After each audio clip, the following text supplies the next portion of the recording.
Adding value to life. Xiefeng. Translation edited by Qin Yu.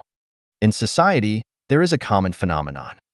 When someone moves to a new place for work or life, having a letter of introduction from a famous person or an important department can command immediate respect, making things easier. For instance, if you present a letter from the president's office, not only will ordinary people be impressed, but even a governor might show deference. Conversely, if your letter is from a local neighborhood office, you might not even get a meeting with the county chief, let alone the governor.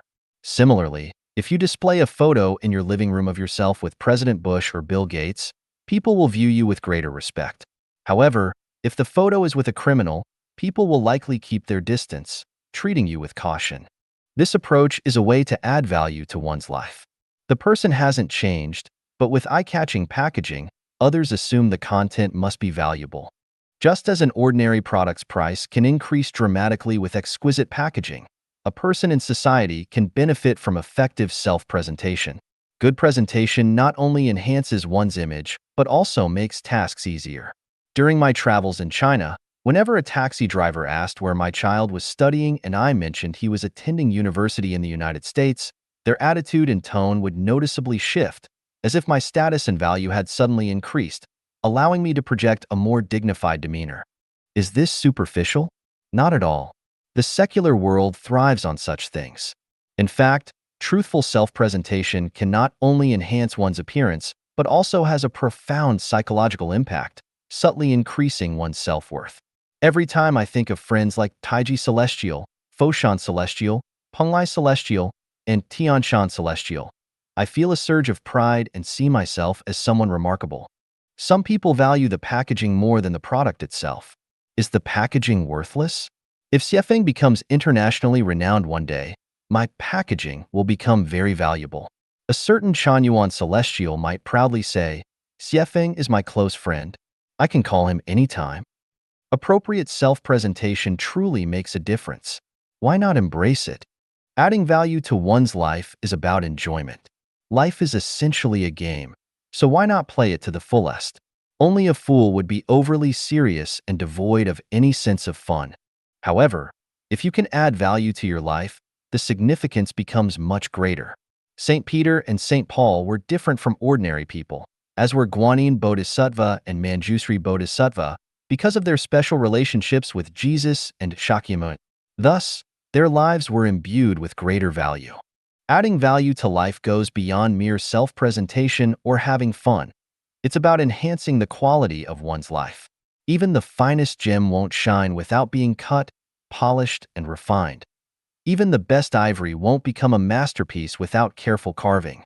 A blank sheet of paper has little value, but when a master artist paints landscapes, birds, and flowers on it, and adds deeply meaningful inscriptions, its value increases significantly. Anyone who has undergone the spiritual transformation of Life Genuine, whether they acknowledge it or not, has increased the value of their life. This is because their way of thinking has changed, leading to a transformation in the form of their life. Such a change is a sign of added value. Someone passionate about political commentary, once exposed to Life Genuine, may lose interest in it. An atheist who reads Life Genuine's writings might question their old worldview and life values. A religious devotee or a political party member who engages with Life Genuine will likely reflect on their beliefs. Someone skeptical about the future of life, after entering Life Genuine, will develop hope and anticipation for the future.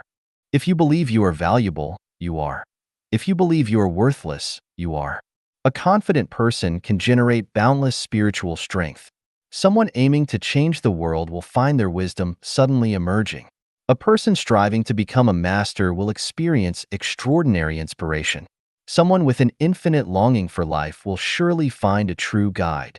One must become the architect and builder of their future life, actively seizing every opportunity to expand their knowledge. Avoid missing any divine opportunities. A foolish person clings to outdated practices, is timid and fearful, and prefers to remain in their comfort zone. They may cling to a precarious branch during a flood. When the greatest creator sends a boat to rescue them, they refuse to board. When the greatest creator sends a plane, they still refuse, stubbornly believing that the greatest creator himself will come to save them, with the inevitable result of being swept away by the flood. Some people spend their lives following a path that leads nowhere, yet they close their eyes and dare not try new paths. Others fear reading books with new ideas and new thinking, worried it might shatter their fragile beliefs. Such individuals, in the end, can only weep over their own missed opportunities and fail to add value to their lives. There is no fixed method or eternal remedy.